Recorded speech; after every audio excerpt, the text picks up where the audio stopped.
Today we are given these readings to reflect upon them so that they help us in our daily life. In the first reading, we listen to the story about David. And what do you know about David? David was a young man who was gifted. Remember Goliath? When Goliath, there was an army from another empire coming to attack the Israelites. There was this giant Goliath. And the Israelites were afraid. How are we going to conquer? They're coming with a giant. And what did David use? He used a sling, mulege, to kill the giant. And when he killed the giant, all the people in the kingdom were praising David. They are praising David, and they are not talking about the king. Imagine if you are the king, they are praising your soldier. And they are saying, David has killed thousands, and the Saul has killed hundreds. Jealousy enters them. So this boy, they are praising him. And also he was a gifted musician.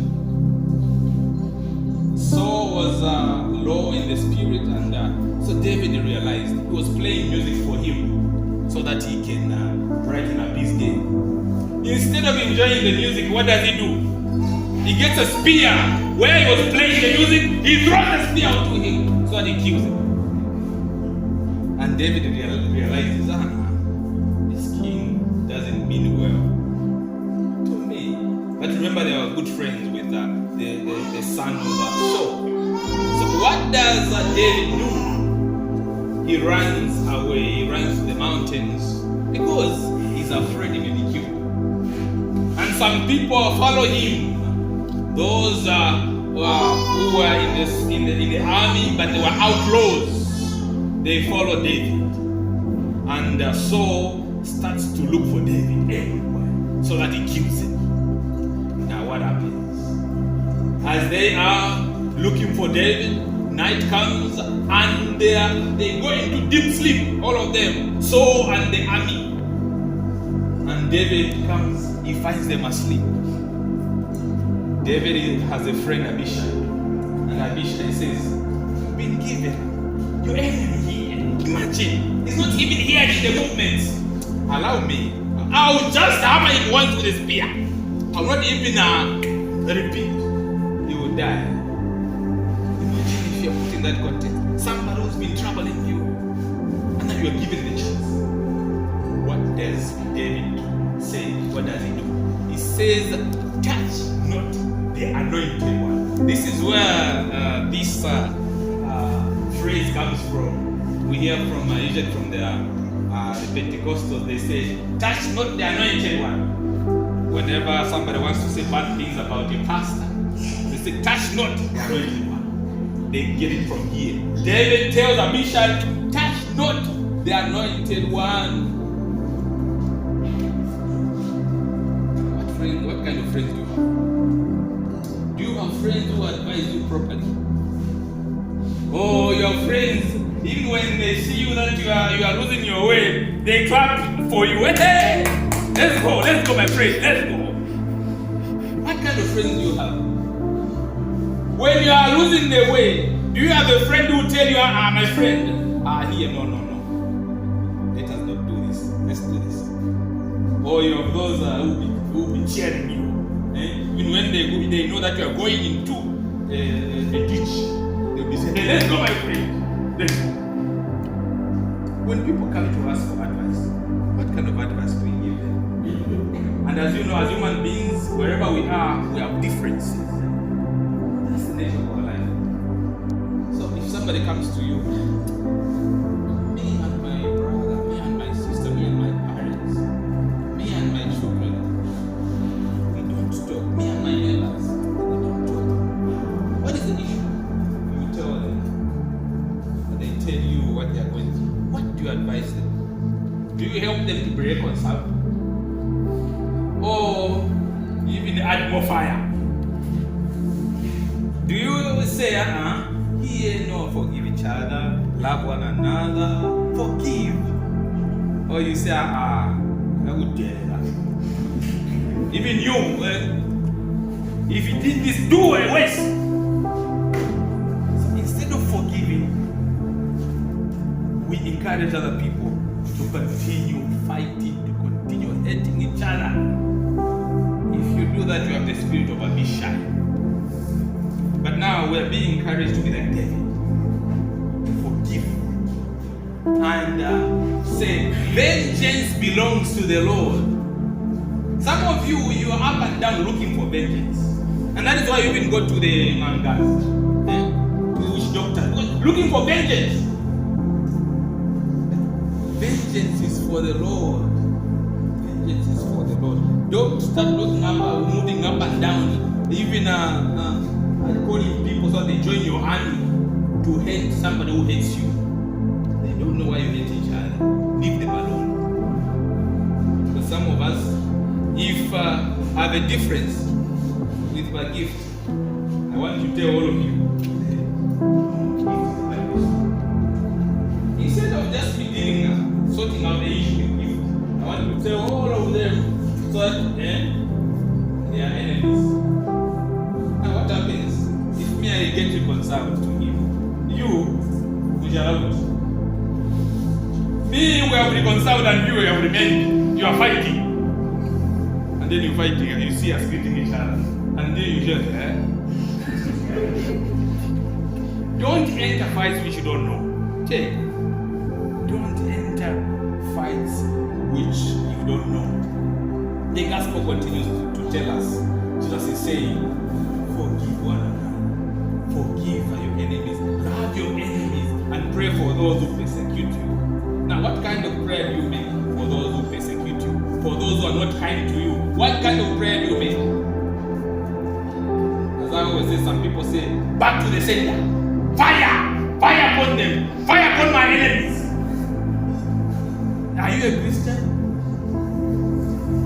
When Jesus is saying, forgive, pray for those who persecute you, you are calling upon fire upon the people who hate you. And what kind of religion do you belong to? Jesus is telling us to forgive and to pray for those who persecute us. And when it comes to debts, what kind of debts do we access? Do we forgive the debts? Especially in this year of the Jubilee. The church is encouraging us to have sustainable debts. Kongole is not bad. Ukongole is not bad. Iwelete is not bad. But what are you borrowing for? Some of you, even in your phones there, you have loans. What is that company? Siriza, you have what loan? Some of you even throw away the SIM cards because there is a lot of components. There's somebody who said, Father, I'm asking for money for talk time. Now, they didn't tell me that I shouldn't send to that number. I sent to that number. No, Father, how can you send to that? I'm Congolese. You have unsustainable Congolese. You borrow, you know that you're a civil servant. You borrow to buy a car. The car is not bad. The car is like a child, they will just be getting. But borrow to invest in something which you retain the money and you retain the loan. Now you borrow, then like we had a friend in South Africa. He borrowed, he got a loan to buy a car. The same week it was in a road accident, beyond repair, and he remained paying for that car the next 4 or 5 years. The car which was not there. So you need to know what to borrow from and why you are borrowing. And now, if people are borrowed from you, it's the year of the Jubilee. It's the year to forgive, to start afresh. Are you going to have the courage to say, me over, you borrowed from me, so I'm going to forgive your debt?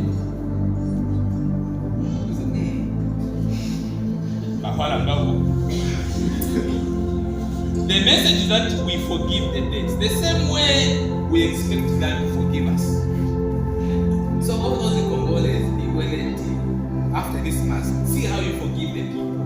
enjoy this year of the Jubilee. And also, if they forgive you, make sure next time you borrow wisely. You borrow wisely. And finally, coming to the second reading, the past Sundays until the next Sunday, Paul is trying to explain to the people the issue of the resurrection, because there were people who believed there is no resurrection. And maybe even as sometimes we think once you die, keep peto. And there's some people, sometimes they think like that. It started more than 2,000 years ago. People are thinking once you die, you are gone. Now, if you have that thought, then you won't have a good life, because you want to enjoy heaven now, and you want to enjoy everything, even the things which are not allowed. It's okay to enjoy now, but you need to realize that you'll be judged for whatever you do. There is a resurrection which is coming, and that is why St. Paul is explaining the resurrection. He's saying, in as much as we have the soul or the body through Adam, we have life in the spirit through Jesus Christ. So if we are sinful, we hate each other, we do this and that, bad things, we have this body. But now, we don't just belong. We are not just related to Adam, we are related to Jesus Christ, who was not sinful, who forgave everybody, and who rose from the dead. And if we have Jesus, the Spirit of Jesus in us, then we are able to forgive one another, and we are able to do all these good things which Jesus did. And we are going to be resurrected like the way Jesus Christ rose from the dead. This is the message which comes, and we are being encouraged that let us watch how we live. Are we living as people who know that there is resurrection? Or we are living as people who think eat today and drink and be merry, but tomorrow you die and that's all? If you live like that, you remain alone when many of us go to heaven to enjoy with Jesus Christ. What is your choice?